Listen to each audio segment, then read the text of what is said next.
Abonne-toi et reste éveillé. Fachi, je vous dis vrai. Abonne-toi et reste éveillé. Si vous laissez le pouvoir aujourd'hui, Abonne-toi et reste éveillé. sans toucher Joseph Kabila, demain, Kabila va toucher. Abonne-toi et reste éveillé. Tout le monde le sait. Tous ces pays qui ont battu Paul Kagame, qui ont construit ces Kagame comme un mythe et qui ont fait croire au monde que c'était un modèle de leadership ou un modèle de développement en Afrique, aujourd'hui ces pays commencent à lâcher progressivement Paul Kagame et ils les digèrent très mal. Abonne-toi et reste éveillé. Fin na bango yango. Et président Moko, ba pesa na butu 32 ans. Na 32 ans l'Amérique balongolé na occidentaux. Donc comment c'est 31 ans qu'on ne peut faire carrière yango. Et bananga ba na avenir politique. Abonne-toi et reste éveillé. Pour komina suka. Et so ozokanisa permettez-moi so kanisa yo kokwea to peut checker da kokwea avant te to kokwea yo biso ba congolais. To kokwea yo. Ça c'est connu de tous. Ça peut prendre du temps que ça va prendre. Abonne-toi et reste éveillé. Et non, l'armée, avec les Américains, ils contrôlent la Mboka. Hein? Pour vous informer, Babimi peut Bukavu, avec pression occidentale, avec pression américaine. Les Européens, mais ça qu'on a, et bazo bimane bien te, ceux qui n'ont pas liberté. Dès que bazo bima bazo piller, ils ont rabat. Parce que l'homme le gouverner banan. Hein? Ça dit quoi? Ce sont les aventuriers. Les ali banan, ce sont les enfants des cochards.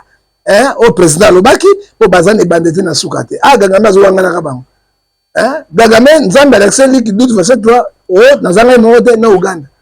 Nanga fundi Buganda, Buganda bakani na nanga ala na goma te, alors na Uganda. Et Uganda Museveni a facile na nanga.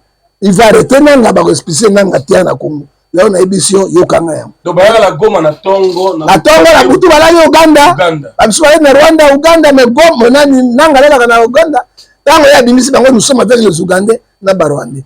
Si comme Museveni bakangeli au moins Nzambe et que chapitre 3 verset 4 chaque chose à son temps.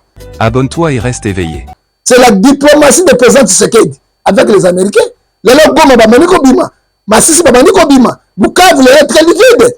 C'est grâce au président Tshisekedi avec son gouvernement civil. Hein? Abonne-toi et reste éveillé. Chaque temps, Nzambe a battu la président Tshisekedi, un vrai libérateur. Le président Tshisekedi a yaki na Congo, na mission pour libérer Congo de 30 ans d'esclavage, il y a des occidentaux, il y a des américains, puis 30 ans d'esclavage, il y a des unions africains, et puis il y a Kagame na Museveni. Nzambe a pas mouru sur Kozali, monsieur le président, peuple est simanayo. Et peuple est simaya mukonzi ya mboka, mboka ne koyakate. Abonne-toi et reste éveillé. Ma proche Claude Kimalaki, Yewana, proche à Tshisekedi, ambassadeur itinérant, avec conseil spécial à Tshisekedi, le président Tshisekedi, à Kepa Nanga Kolukanini. C'est l'envoûtement. Est-ce que Bananga va venir politique? Il ne veut pas. Hein? Est-ce que Bananga va te bello et Bango va bomber Bango va congolais? Baïbete va coller Bango la justice nationale et internationale la justice. Abonne-toi et reste éveillé. Regarde Claude Mamalaki, hein? Tshisekedi Ndekona président. Et puis, hein, le président Tshisekedi ne vit pas. Sa sécurité, ce n'est pas l'armée. C'est Somme 127 verset 3. C'est Dieu qui le protège. Parce que bâtonnons sont tout autour naïe. Parce que la traite n'est pas bon. Mais si on répète, Motonyon sera permis à Tshisekedi. Bangwana de Babumsaka. Général Angona Tumba. Motokwa Tumba, chef de la maison militaire. Un grand traître. Général Ouattambra wa Goliath tala maboko chiwewe. Kabila tika l'étoile mais Tshisekedi a passé 3 étoiles. C'est lui qui va tuer Tshisekedi coopération na Kabila. Et John Chibangu nde kwa Tshisekedi Moluba. Babi kombo kusa. Côté Moussa Zambien mais côté Moussa Moluba. Yo alingira bomai. Combien de généraux et puis général basa likopa coup de terre attaquant. Tu sais que dans un Zambie. Abonne-toi et reste éveillé. Hein? Alors, Bananga, Baponi Kanabango, hein? Tala Daniel Saf, Biloba le Bana Parlement, Fumu Kimbango, Bekizimbi, et là, qui est pas dans Kisimbi, hein? Arosuka Wap, hein? Yishishu a fini dans ma Kivu, Viela, Bango. Abonne-toi et reste éveillé. Denis Joshua, hein? Akozonga la poison pour Akufa. Barwandais, na Barwandaise, Babiki Sakamoutouté. Et bato ya Kivu, bato escrit ya Barwandais. ya fingi bango ba viola bango ko senga pardon ko chola bango to ndengeni aya ba ete ba science ba rwandais gouvernement rwandais et sanga de ce juchoa asa lebo akozonga pa kufa parce que Romains 6:23 ça dit péché c'est la mort. Abonne-toi et reste éveillé. Nyanga c'est aventure. Ya lobby asaki rébellion pona Guy Lwanda botoli Karim Minier. Est-ce que Guy Lwanda est ministre ya mine? Président mais président Karim Guy Lwanda pas na katiti. Est-ce que président a dit ministre ya mine? Non.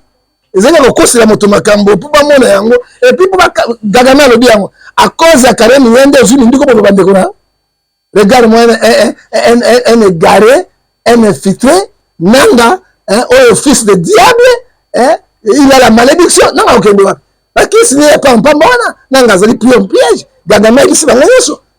Ceux qui allaient sur le pouvoir, mais les là comme na Kisangani, lobby a botoli Kalemi, a comme na Katanga, a forcé dès Kassai, mais tu peux ça moins espoir que il peut mamsouner un dengue Kabila de père qui a contre le pouvoir. Mutasa suki kuna okomata na calamité.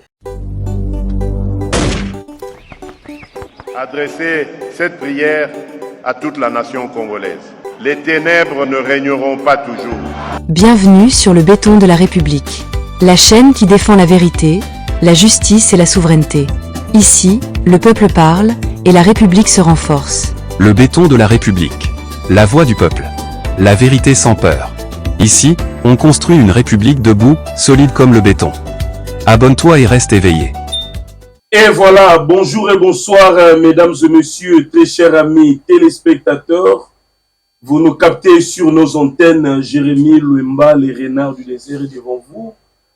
Alors, on est là pour essayer d'analyser sur l'actualité politico-socio de la RDC. Je pense que Tolanda Kibisonyo, son discours à Mokonzamboka, le président Tshisekedi devant les ambassadeurs accrédités au Congo, l'homme a déclaré que il est pour un dialogue national, mais il faut se tenir à Ouana Congo avec nos institutions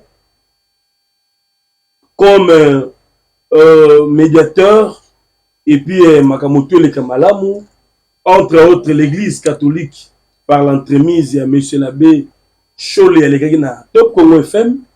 Mais c'est Cholé, il y a une question sur le M23, non, le deux partis tuent. Donc selon M. Cholé, l'église catholique que non, les gouvernements tuent les gens, de même aussi que les rebelles, dans un processus, il y a un rapport de force, dans un dialogue et consort. Togo Simba Congo, les tracasseries dans la ville de Kinshasa, les soldats taxes, impôts imposés par l'actuel gouverneur à ville de Kinshasa, Daniel Bumba, toujours mon commerce qu'ils ont paralysé le transport à la capitale, et puis le Kamutali paie la route après la pluie. Vous avez une victoire avant-hier, le bétail na Boutou, mais il n'y a pas moyen de bouger à victoire. Est-ce que victoire? On savait tous que Rompe Victoire allait miroir, il y a Kinshasa. Mais il y a un problème, il y a canalisation d'eau, problème, il y a la route, et ça pose en tout cas beaucoup de dégâts. Je pense que on parlera de tout sauf rien avec notre invité, le prophète John Ngefa. Merci pour l'occasion. Bonsoir. Bonsoir, M. Jérémy Lemba. L'honneur, la gloire revient à Dieu. Chaque temps, le Bakaï était la présidente Tshisekedi, un vrai libérateur. Le président Tshisekedi ayaki na Congo, na mission pour libérer le Congo de 30 ans d'esclavage. Il y a des Occidentaux, il y a des Américains, puis 30 ans d'esclavage, il y a des Union africaine, et puis il y a Gagame na Museveni. Zambia pas molesi kozali, monsieur le président, peuple eza sima na yo. Et peuple soki eza sima ya mokonzi ya mboka, mboka ne koyaka te. Et Ecclésias chapitre 8, verset 8, monta tout à tolo te na pe manaye pour yasimbi yango nde Nzambe. Soki tosangani lelo, c'est Dieu qui a voulu aujourd'hui qui est toute sa émission. Et nous demandons, nous disons, l'honneur et la gloire revient à Dieu. Pendant qu'on a prié il y a 0 minute, na pamboli émission yo, au nom du Père et du Fils et du Saint-Esprit. Amen. Amen. Voilà, merci beaucoup à la régie. Nous sommes là, on va continuer. D'abord, quelle est la situation socio-économique qui a vu la Kinshasa? aux Anambandakate, aux Ana Kinshasa. John Gefa, après, mesures prises par le gouverneur Daniel Bumba, le Mametali, transport, moi, Kokoso Ezali, autant la vie à Kinois, vie à Congolais en général. Pour ça qu'on s'est débrouillé en Kinshasa. Bon, Jérémy Lemba, la vérité c'est Jésus. La vérité c'est Jésus. Jean 14,6, je suis le chemin, la vie et la vérité. Ce qui mboka ezangi vérité. Ce qui mboka ekei otobengi kopili kopili. Pelengenge ekomi ezali mboka ya kokufa. Socio-économique lobi nango, et c'est vrai. Et là, quand on a avantage, il dollar équité. Est-ce que biloko équité na marché? Rôle nini ya ministre et économie. Akitaki dollar et on a premier ministre pour ça la nini. Hein? Et dollar on a quitté si na 22 tilelo. Peuple a zéro bénéficier nini. Quel changement? Hein? Bande ko na changement nini ezali. Dollar équité. Mais pour que na zone de lelo 40 000 50 000. On va dollar on peut payer likolo. Même plus on doit que na zone de kaka zali boy. Lelo dollar équité mais la population souffre parce que équilibre zaté. Équilibre zaté. Mais il faut pas peine au Congo, dollar est mingi par rapport à franc congolais. On met pas na silage ba na dollar. Sauf que dans supermarché on se met au dollar. Partout les ali dollar parce que dollar est stabilisé. Pourquoi pas stabiliser le franc congolais? Mais ba qui stabiliser côté. Hein? Et donc sengo papa, passe ya sango, bisengo papa. Qu'est-ce qu'on a fait? Dollar équité, dollar équité, dollar équité. Et là on te moni mouké na kokita yango ba ticket ya avion. Quand même, mais c'est pas tout le monde qui voyage en avion. Ah bon, à part yango. Et bon, transport en commun. Transport équité, c'est la même chose. Et puis il n'y a pas de route. Hein? Tracasserie, danger. L'élo Jérémy. Oui. Hein? Au début, proverbe 14, verset 8 et 28. Quand les peuples sont dans la joie, c'est la gloire du roi. Et quand le peuple est dans la souffrance, c'est le malheur du roi. Aujourd'hui, les peuples sont dans le malheur, mais le gouvernement va essayer. Et nous, on est l'équilibre. Nous avons dit que nous avons mis et nous sommes tous les taxes, 5 taxes. Et c'est mon tour, ça a droit sur la taxe 5 taxes. 5 taxes au Bumba Atindi. Vignette. Vignette. Permis de conduire. Contrôle technique. Assurance. Et au Kiriko. Et c'est tout bazar. Dans le tout au même moment. Et tout au même moment. Mboka est un taxe à solo. La Belgique, la France. Mais bota la gato après 2 mois, 3 mois pour lancer, 3 mois, 2 mois. Si vous avez pour ça ya peuple. Et fait bon défi bon la banque qui a battu belé. Bon défi moyen refoutre un gros zaté. Alors bon la siko peuple. Peuple siko victime na un peuple a sali bino nini. Hein, qu'est-ce que le peuple a fait pour vous? Donc on dit mais la bino ti wapi. Hein, si les choses marchent, ça marche. Jérémy Lemba.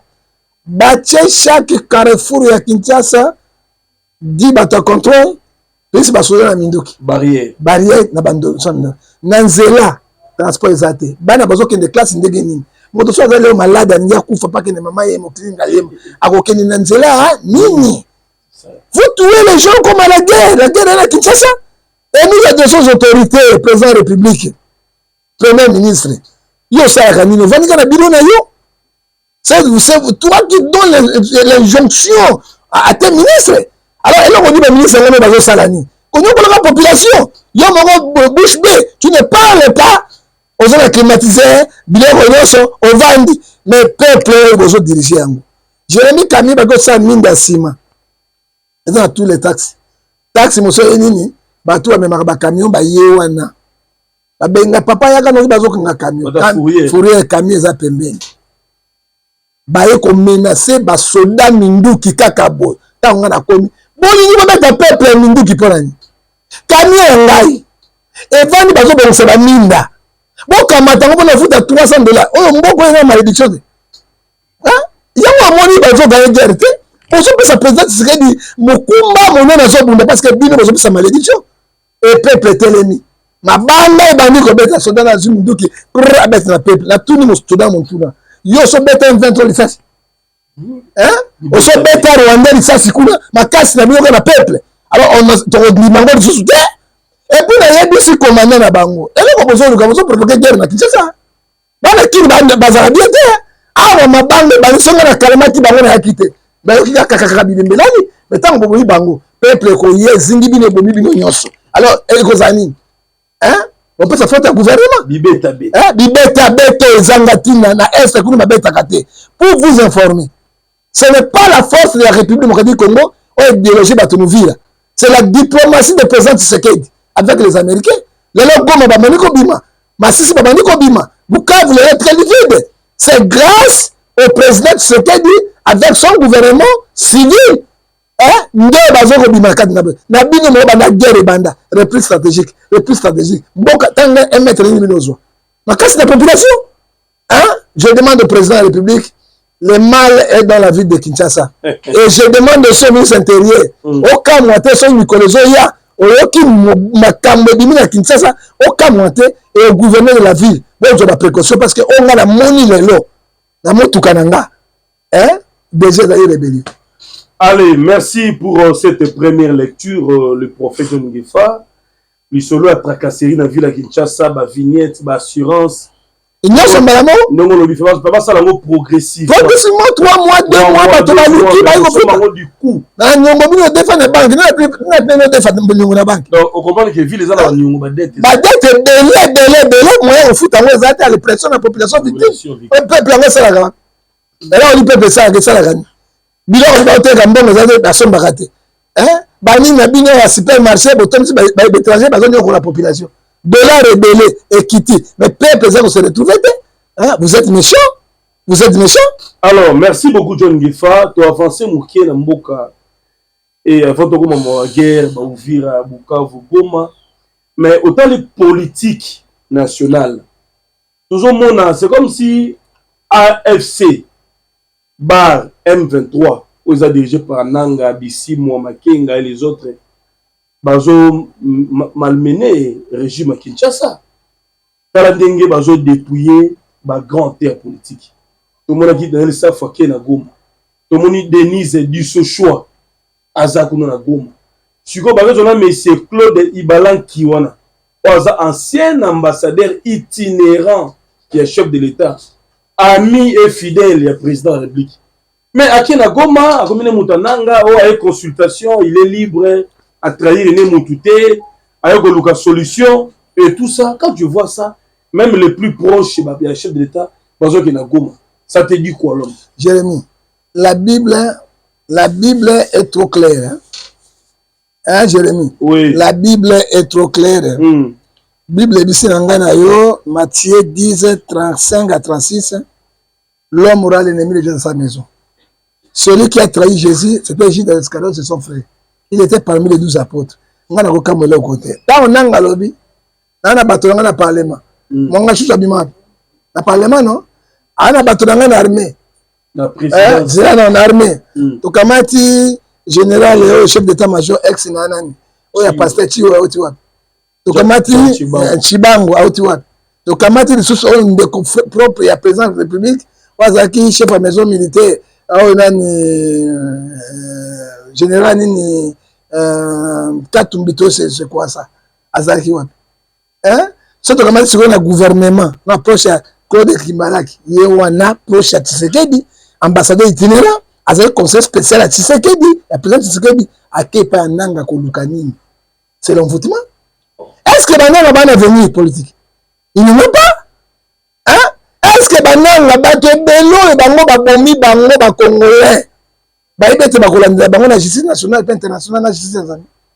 Ça dit quoi? Motonio sera président Tshisekedi dans président, Bango la président. Et c'est Mawamingi va autre raison. Oui, Bible le nation. 1 Jean chapitre 3 verset 12 ne ressemble pas au Caïn qui a tué son frère. Regarde Claude Mamala qui tu sais que le président, et puis, président Tshisekedi ne vit pas, sa sécurité, ce n'est pas l'armée, c'est Somme 127 verset 3, c'est Dieu qui le protège. Parce que bâtonnier, tout autour, mais si je répète, motonnier, sera permis à Tshisekedi, Bangwana de Babumsaka, général, on a Tumba, Motoka Tumba, chef de la maison militaire. Un grand traître, général, Goliath, Chiwewe. Hein? Oh, Kabila tika l'étoile, mais Tshisekedi appelle ça 3 étoiles. Hein? C'est lui qui va tuer Tshisekedi, coopération na Kabila. Et John Chibango, Ndekwa Tshisekedi Moluba. Babi Kombo Kosa Okosa. Hein? Côté Moussa Zambien, mais côté Moussa Moluba. Hein? Il y a le Bomaï. Combien de généraux? Hein? Et puis, général, bah, ça lui copa, coup de terre attaquant. Tshisekedi dans un Zambie. Ça dit quoi, Jérémy? Pouvoir en Zambie, na Rome 13, verset 4. Zambie a protégé Yango. Ce qui te, Zambie passe mingi. Hein? Alors, Bananga. Baponi Kanabango. Hein? Tala Daniel Saf. Biloba le bana parlement. Fumu Kimbango, de Zimbi. Et là, qu'il n'y a pas de Zimbi. Hein? Arosuka wap. Hein? Il se souvient, il finit dans ma kivu. Ba viola bango. Maman kivu m'ikouse pour vous dire. Galade c'est 7 le but c'est que l'homme a semé moissonné là. Denis Joshua. Hein? Akozonga la poison pour akufa. Ba Rwandais na ba Rwandaise ba bikisaka mutute. Et ba to kivu ba zo esprit ba Rwandais. Il a fini bango ba viola bango ko senga pardon. Pardon ko chola bango to ndengeni. Aye ba ete ba science ba Rwandais, gouverneur Rwandais et sanga Denis Joshua à ça les bon à kozonga pas kufa parce que Romains 6:23 ça dit péché c'est la mort. Alors bazon a venu politique idée a venu politique moko ezalité hein et bango so basani Jérémy nanga sur la prise à pouvoir dans la Jérémy tout congolais aza M23 mais Jérémy bozo banga ndeko ya na bisayo soki nanga zali nyanga se na ventile ya lobby asaki rébellion pona Guy Lwanda botoli Karen Minier.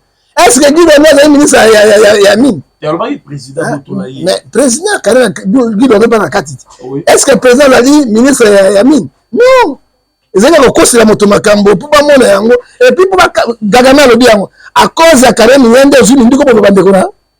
Regarde moi un égaré, un infiltré, nanga au fils de diable, il a la malédiction. Non, ok, qui ce n'est pas bona, nanga zali pris en piège. Gagama ici dans l'osso. Ceux qui ont su le pouvoir, mais les là comme na Kisangani, lobby a botoli Kaleni, a commis na Katanga, a forcé dès Kasai, mais tu peux ça moins espoir que il peut mamsou un dernier Kabila de père qui a cause du pouvoir. Mutasa suki kuna okomata na calamité. Est-ce que le pouvoir n'a pas donc nanga za repousser maintenant l'armée avec les Américains, bazu contrôle Mboka. Babima nous vit dans des pour vous informer lelo, babimi pe na Bukavu avec pression occidentaux, avec pression des Américains. Lelo pe Goma zako ningana et bazo demander bien té, soki nanga la liberté. Ndeni bazo Rwanda bazo bima bazo piller biloko ya bato. Parce que l'homme doit gouverner bana. Hein? Tu as dit quoi? Ce sont les aventuriers. Les Ali Bandanga, ce sont les enfants des cochards. Hein? Au président Lobaki, pour Bazan et Bandete na Soukate. Ah, Gagame, Zouangana Rabang. Hein? Gagame, Nzambe, Alexei, qui doute, verset 3, oh, Nazanga, Note, na Uganda. Nanga Fundi, Bugande, Bugande, Bakani, Nanga, Alala, Gomate, Alala, na Uganda. Et Bugande, Moussevena, il est facile à Nanga. Il va arrêter Nanga, va respicer Nanga, Tiana, Congo. Là, on a émission Yokanga. Donc, la Goma na Tongo. Na Tongo, la Boutou, la Uganda. Absolument, na Rwanda, Uganda, mais Goma, Nanga, na Uganda. Tant que Bimisi, nous sommes avec les Ougandais, na Rwandais. Si comme c'est venu, Bakangeli, au moins une Zambie, et président chapitre 3, chaque chose à son temps. Fin na Bango Yangwa. Et président Moko, Bapesa Mobutu 32 ans. Na 32 ans, l'Américain, Balongolais, na Occidentaux. Il a commencé 31 ans, qu'on ne peut faire carrière Yangwa. Et bananga bana venir politique ne ba channel ba Daniel Safu ba sali eloko moko ka Deutéronome 28 verset 7 Deutéronome 28 verset 28 esprit de Garémé écoutez bango ils n'ont pas la position mais ba été justice à Congo ils là-bas. Allez voilà qui vivra verra total la suite makambo. Alors les solo sur le dialogue Abe Shola lobby dialogue il fait Salama M23 faut Zala le consort vous avez fait peut accepter mais il faut Salama na Congo na mbuka na biso appuyé par nos institutions dans Makambo catholique les médiateurs nos institutions nos ministères et consorts ne va organiser ma solo wana et ça piège pour na Kabila na bananga comment tu trouves ça donc parce que dialogue oyo au dialogue aux ana ba format M23 format Tshisekedi est-ce que Rosalamaka et quoi aboutir Et puis, le solo à 3e mandat, président Tshisekedi, osa pour yango, ou bien osa contre. Tout ça, l'élection 2028, ou bien na dialogue. Dialogue, oui. Maréchal Mobutu a salaki dialogue dans Lutinika. Na Kabila le père. Oui, est-ce que avancé, il y a des rebelles. C'est babandi sur Afrique du Sud, des simbité parce que ça deuxième fois dans Lutinika. Est-ce que avancé, il y a des rebelles, bah tellement il to avancaki. Avancaki. Amé ba ce dialogue on et quoi porter biso de l'autre côté, ça dit quoi ba yepona na nanga bien. Amos 3:7 comme prophète. Ba yepona partage de pouvoir. Yami balé. Ba yepona nini balonga bango ba condamnation nyonso ba koma libre. Ya misato po bakabola gâteau na ba richesse à Congo. Po bakabola gâteau po bomi bato. Bokabola bato bo piemboka.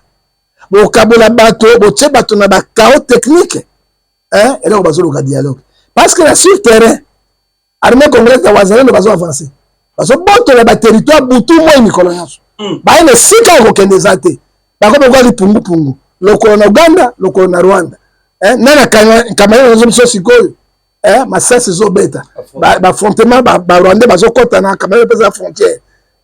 Na rompo Kabila Kalemi tout Congo biso to récupérer yango. Ba na placité. Eza lokolo le fundo ya mwana mwana soso esila kanini na libanga. OK? Ya misato. Président biso ba quel dialogue? Ce sont les gens qui ont le son dans leur main, Apocalypse 6, verset 10. Il y a mis balai de ce dialogue dans Doha. Le résultat, c'est il y a mis ça de l'accord et la paix aux États-Unis. Il n'y a pas le résultat. Parce que le dialogue, ce sont les voleurs. La moupe, Bazouaki, et où t'as qui pas na Gagame, et où t'es pas Moïse Katumbi, et où t'es pas Moussebeni, na Mama Fifi Masuka. Yango ba interpréter Mama Fifi Masuka zali complice munene pour quoi ça province nani noana voilà ba pour quoi ça là-bas bango ba interpeller azali je ne crois pas Mama Fifi Masuka akozonga même Kinshasa pesi nyonso Congo pesi nyonso on compte la complicité na bato bazo bomande ko congolais pour nani protestant kota kana iba kitina na bango te ça dit quoi président Abino nous ne refusons pas le dialogue alors bien en tant qu'un diplomate alors diplomate ngo abini to na mboka musuté to sa dialogue to congolais na mboka na biso est-ce que tu crois que nanga koya tu crois que Kabila koya tu crois que Daniel Safa koya tu crois que baba ba koya tango ba sa dialogue ba institution na biso nde ko kamba yango ezali les filles à mutu mayele na ba institution ngo appelle ce ordre le président na ministre la justice Guillaume Ngefa akomisa tribunal mo zo salema awa pa na ba criminel nyoso ya guerre. Même aucun dialogue, mais vous serez arrêté et jugé. Non, mais quoi? Abi, on va dialoguer, mais pas avec des criminels. Ah, pas avec, on ne négocie jamais avec les criminels. On ne négocie jamais avec les criminels. Ce sont les gens qui ont le sang dans leurs mains. Apocalypse 6, verset 10. Ils crient d'une voix forte en disant, Maître, jusqu'à quand tardais-tu à juger notre sang innocent sur les besoins de la terre? Ils ont le sang. Bah, dialogue dans Makila. Alors, bah, dialogue dans Makila, là, bah, ça, on a le besoin. Ah, nous savons, on a chouchou.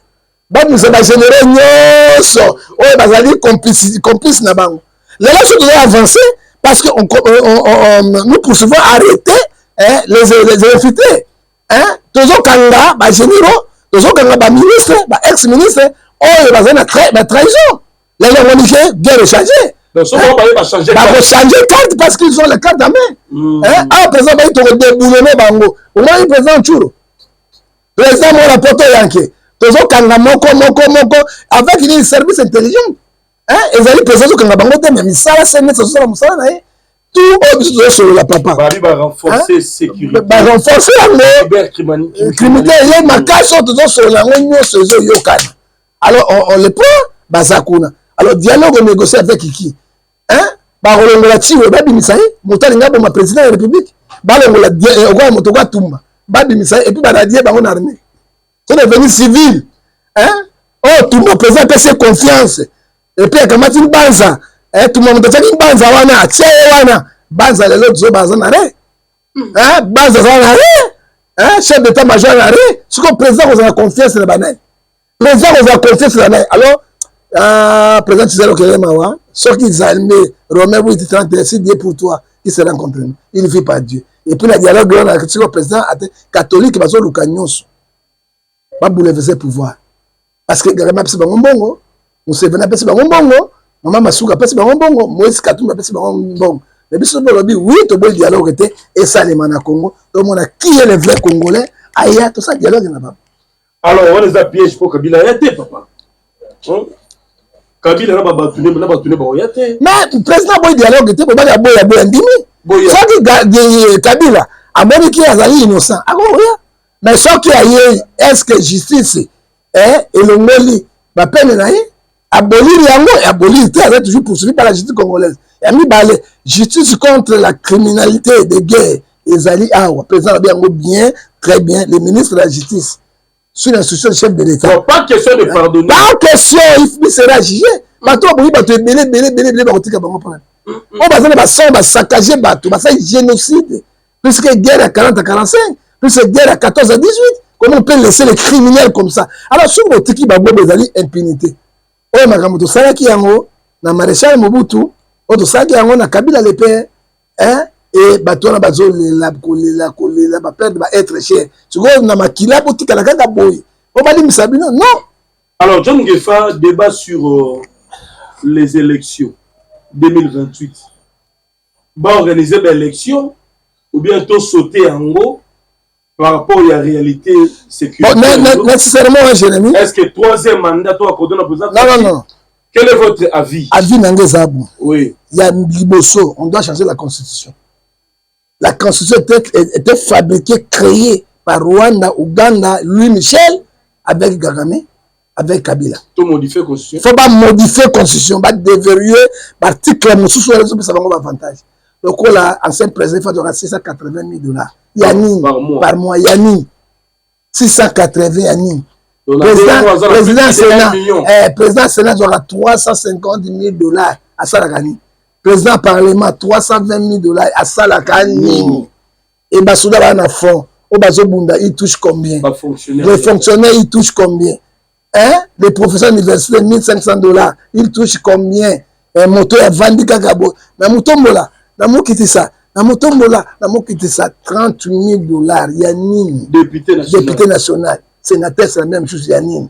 Alors, Biloko, il faut déverrouiller. Kabila, ça dit parce qu'il était étranger. Il faut bimisa Biloko, on a pas battu, on a bandi mabango. Pour battre, on a ça la mibeko. Hein? Et Zaline, député.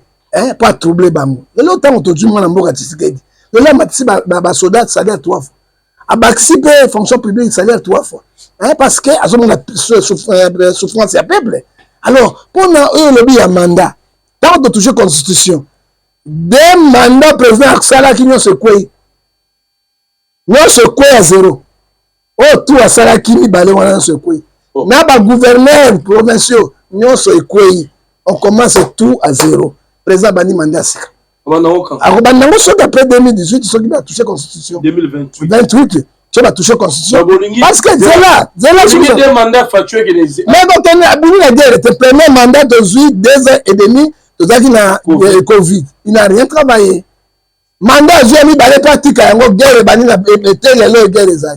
n'a rien travaillé. Les autres ont touché la constitution. Donc, on touche un peu le mandat du chef de l'État. Et comme on a 5 ans, et comme on a 7 ans, comme on a pas sa fille, et le mandat, c'est le quoi, ils ont la fatigué 2035. La phase à nous. Tout ça, la fatigue, parce que parti sur laquelle ils vont envoyer sur le peuple congolais, ils ont confiance dans la fatigue. On a mis Moïse libérateur à Congo. Parce qu'aujourd'hui, mon temps pas ça, je vais nous dire. Fayoul, Nalobi, Zela Nan. Katumbi Azali, Matata Pono Pas. Motamalonga Zawanan. Bato Tangelinga Bango. Peut-être que c'est civil. Il n'est pas militaire, comme ça soit. Hein? C'est civil. Basodoga Marisha Mobutu Bakokiri Kambote. Batolokola, Kabila, qui a réglé Bakoki Angote. Jean-Pierre Bakoki Angote. Mais t'as un président civil avec beaucoup d'intelligence. On a bien gagné une réunion avec la diplomatie. Avec la guerre, oui. Avec les moyens, les Zambia, tiens, il y a des Bendeleki qui ont fait dans le Congo. Minimum, il y a compris, minimum, Dieu l'a utilisé avec la parole. 1 Jean chapitre 1, verset 5, 1 Jean chapitre 1, verset 1 à 2. Au commencement, c'était la parole. La parole était avec Dieu. Toutes choses créées avec Dieu. A utilisé parole la diplomatie, ton moni résultat. On est dans la calémie. La commission de la calamité, Basuki Wana. Ouvrir les libérés. Non, Goma libéré. on parle de choix du président. Donc, il faut qu'on l'a là-bas, la mbouka. Tu vas donner le mandat à continuer. Bon, on m'a dit pour nous ça. Papa, zera nano zana la matata po. Lelo matata po yo, yoka soni. Mapong na yo wana, Mapong. to mapong na yo wana, matata. Ko sacra na bato te, hein? Matata, vous voulez blaguer avec les gens, hein? Vous sacra na bato te, vous matata mpongo, to pongo, to nini, alongwa, hein? Matata, vous voulez blaguer avec les gens? Un pion de Kabila, hein? Matata po yo.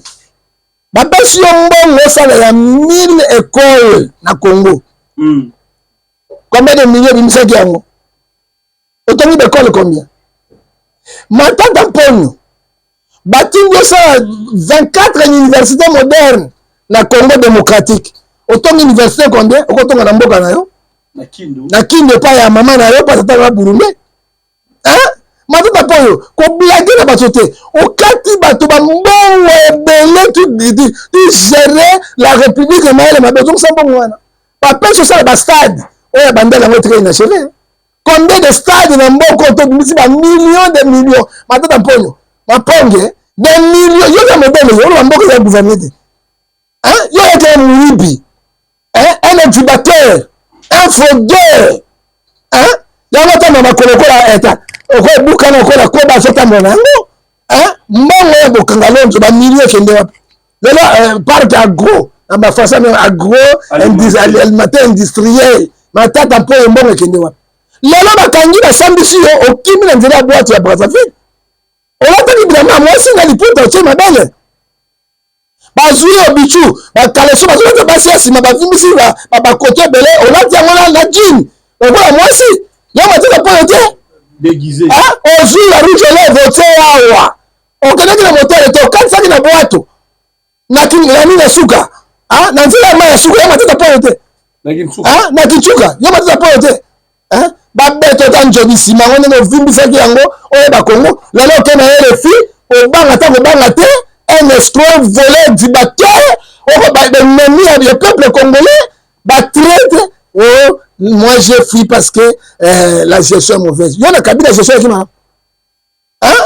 Un premier ministre farouche, gestion qui m'a. Oh, mais il paraît que Gérard qui bien à Kabila. Kabila la Gérard qui ni Kabila qui Rwanda, Djombo, on soit Yibana Matata Poyo, baton si ba richesse partout en Afrique dans le monde. Qu'est-ce qu'ils ont fait ce Congo? 5 chantiers, 5 Matata Poyo na Kabila baton combien d'autoroutes? Parce que la métro, ils sont dans la locomotive.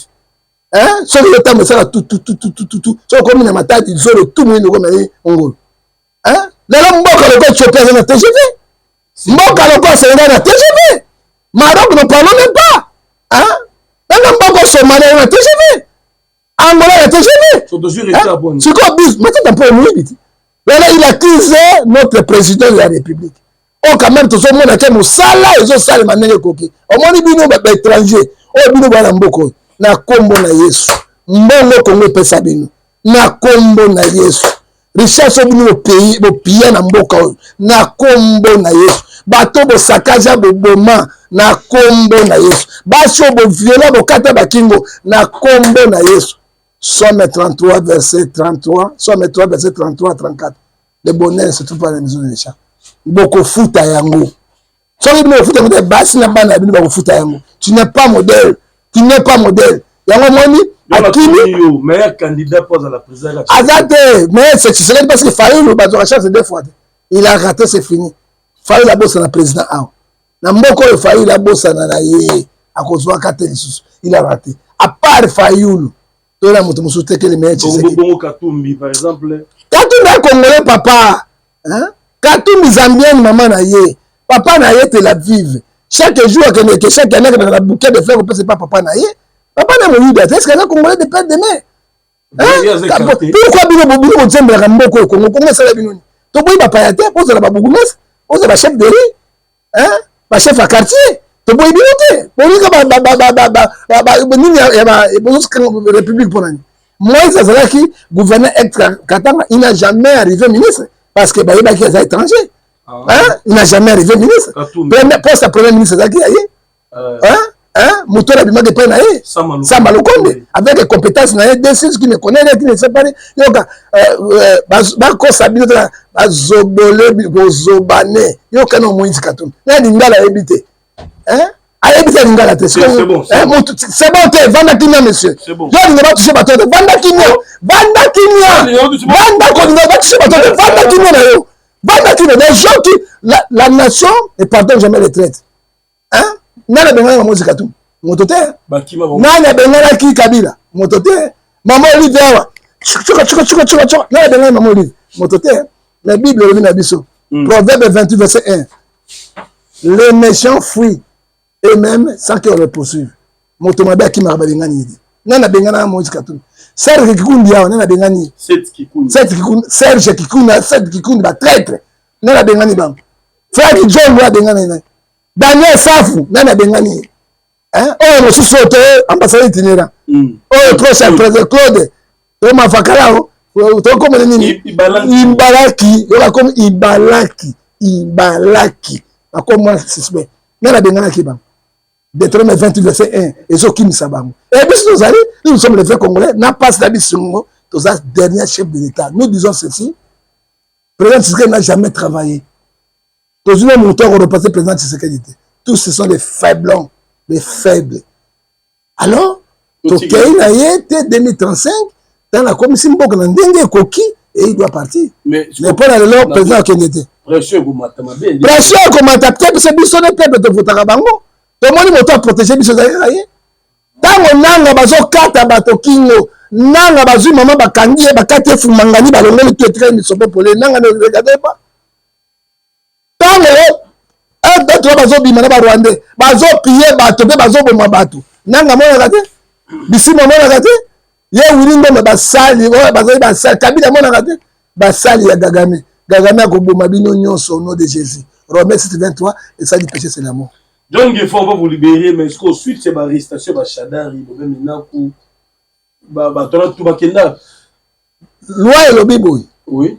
La ministre Ngefa alors expliqué clairement. Mais ministre Ngefa examiner selon cas. Bazo examiner tant que bazo criminel, traître, tout cela exagéré bata la carte parce que la Bible est trop claire.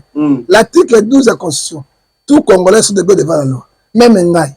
Si on a quoi une mbeba le nom que grand frère Ngai ministre de la justice, je serai arrêté et jugé, on va me mettre en prison. Oui. Et ça pour laquelle grand frère Ngai ministre de la justice n'a ça il a retourné à l'ingénieur. Je vais marcher conformément à la loi de la République, dans le respect de l'institution. Hein? Tant que Bango Bozali a, Basabi ne l'a voté, Bozo Kopreka na Kabila Bozali condamné, na Rwanda na Buganda. Service d'intelligence est décrété bien. Maintenant, qu'est-ce que tu veux qu'on fasse? Et Romains 6, 7, on ne se moque pas avec Dieu. C'est que l'homme là s'aimé, il mentionnera. Et Romains 6, verset 5, chacun portera sa propre charge. Mais Mami Koumana Bango, où est le mal? Clairement,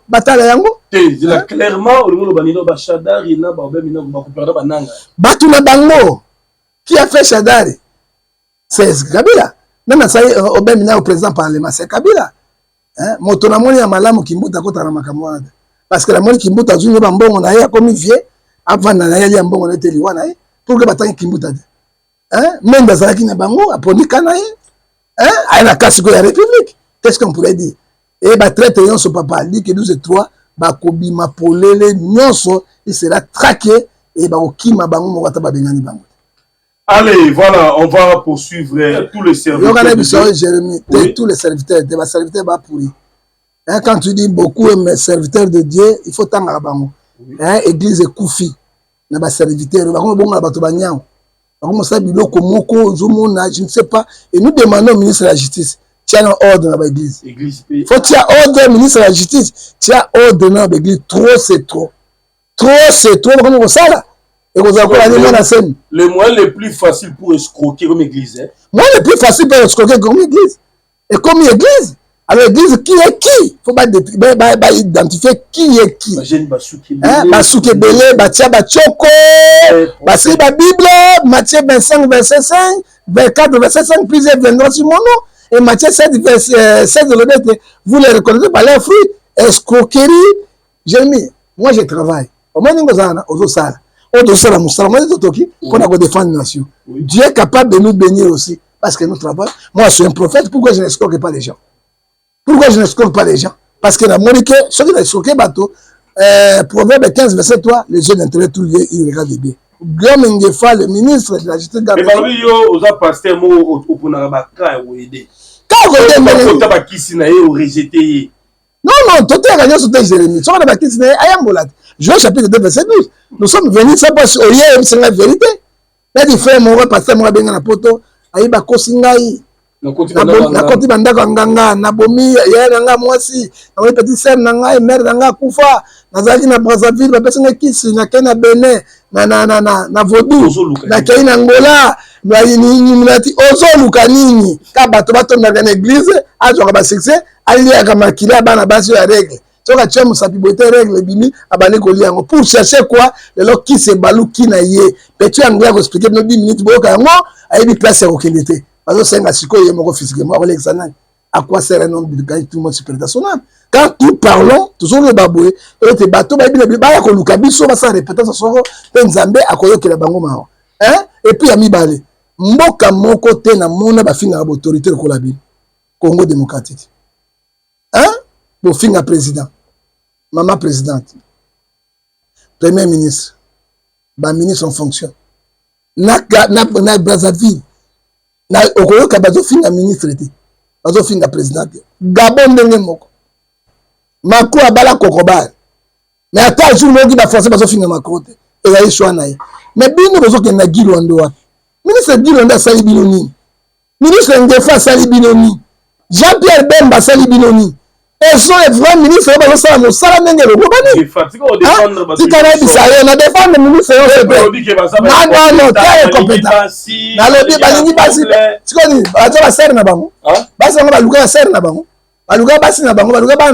Quelle est compétence? Bien me défendre compétence. Le dialogue, tribunal. Il y a Zela. Non, quelle chance? On a une chance de nez. On a président de la République. Ils n'ont pas peur de la présidence de la République. C'est la Tshisekedi. Il doit supporter. Alors, ça, même le dialogue les alliés. Alors, crime contre l'humanité au sein de Sama. Gilondo Salini. Et puis, nous avons besoin de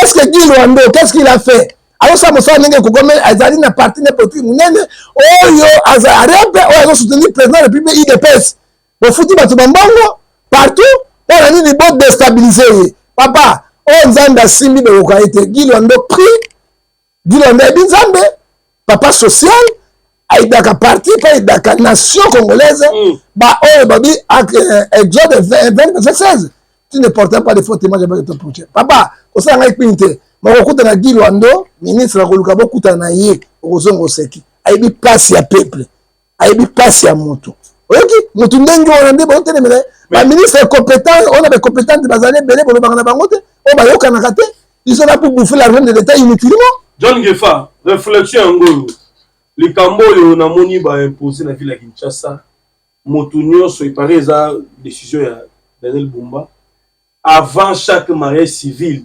Faut que nous foutons ceux qui peuvent imposer dans l'État. Ma balle a battu comme régie. Vraiment, c'est qu'on a dit, bon, on va foutre à la commune $100, $100. Regarde moi comment la population, l'État a joué le peuple. Parce que yo balaki au fout à $100 à la commune, c'est quoi taxe mon cher? $150. C'est quoi hôtel de ville, ça dit quoi? Papa, Mboga continue à copier. Je manque le mot. Tous les marchés civils, il faut que la ville ait